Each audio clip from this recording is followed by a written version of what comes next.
অবশেষে হোম দলের জয় পাওয়ার ধারাটাকে এই মরশুমে ভেঙে দিল কলকাতা নাইট রাইডার্স।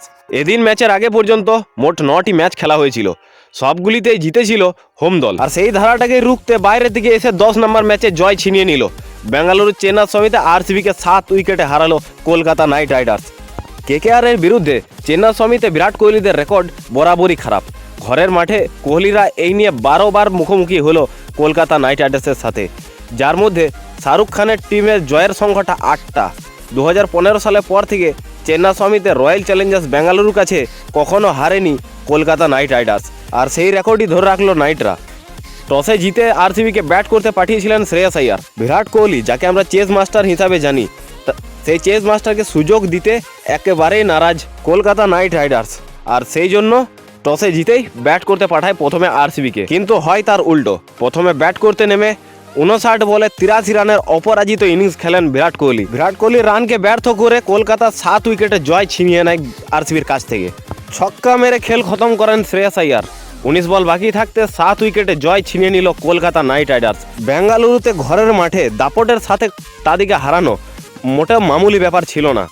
সেই কাজটা করে দেখিয়েছে কেকেআর, কারণ হোম দল বরাবর 9টা ম্যাচ দাপিয়ে এসেছিল। 16 ওভার 5 বলে কলকাতা নাইট রাইডার্স 3 উইকেটে হারিয়ে 186 রান করে ফেলে। 24 বলে অপরাজিত থাকেন ক্যাপ্টেন নিজে শ্রেয়াস আইয়ার। প্রথম ম্যাচে ফ্লপ যাওয়ার পরেও সেকেন্ড ম্যাচে ব্যাট করতে নেমে শ্রেয়াস আইয়ার 39 রান করেন।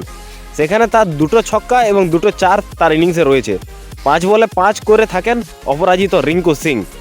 এই নিয়ে 2024 IPL এর মরশুমে পরপর 2টো ম্যাচ জিতে গেল কলকাতা নাইট রাইডার্স।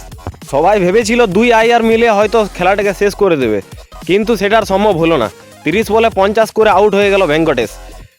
16 ওভারের প্রথম বলে ইয়াস দয়াল ফেরালো ভেঙ্কটেশ আইয়ারকে, তার ক্যাচ ধরলো বিরাট কোহলি। মাত্র 3 রানের জন্য হাফ সেঞ্চুরি মিস হয়ে গেল সুনীল নারায়ণের।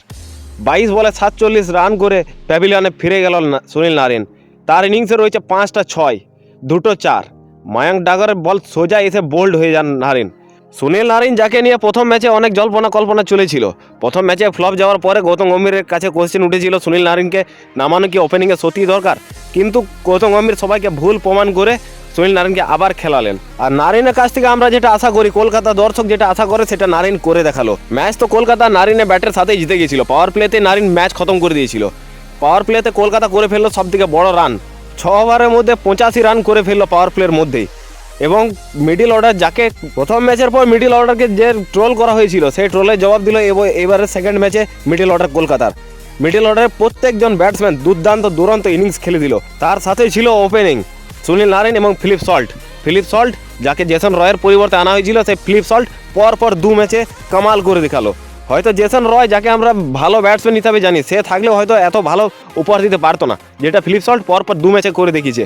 বড় 6 মেরেছে আরসিবির বিরুদ্ধে এবং হায়দ্রাবাদের বিরুদ্ধে। ফিলিপ সল্ট আবার নেক্সট ম্যাচেও দুর্দান্ত খেলবে, এটা কনফার্ম।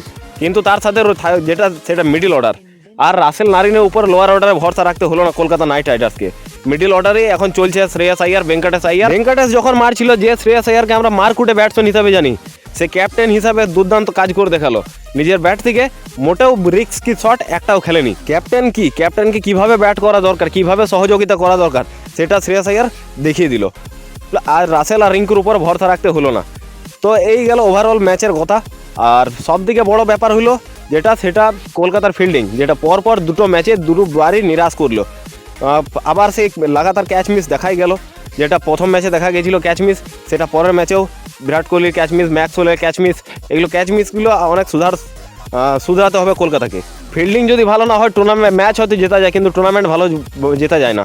তো ফিল্ডিংটা কলকাতাকে অবশ্যই ঠিক করতে হবে, আর বোলিং ডিপার্টমেন্টকে অনেক কাজ করার বাকি আছে। যে ভুলগুলো প্রথম আর সেকেন্ড ম্যাচে কলকাতা করেছে, সেই ভুলগুলো নিশ্চয়ই 3 নম্বর ম্যাচে আমরা দেখতে পাবো না। তো ফ্রেন্ডস, আজকের মতো এই পর্যন্তই। যদি ভিডিওটি ভালো লেগে থাকে তাহলে একটা লাইক আর একটা সাবস্ক্রাইব করে যেও। আর নতুন হয়ে থাকলে জড়িত থেকো আমাদের চ্যানেলের সাথে। তোমরা রেগুলার ক্রিকেট রিলেটেড ভিডিও এই চ্যানেলে পেতে থাকবে। আর কলকাতার জন্য জয় কেকেআর। ধন্যবাদ। চলো।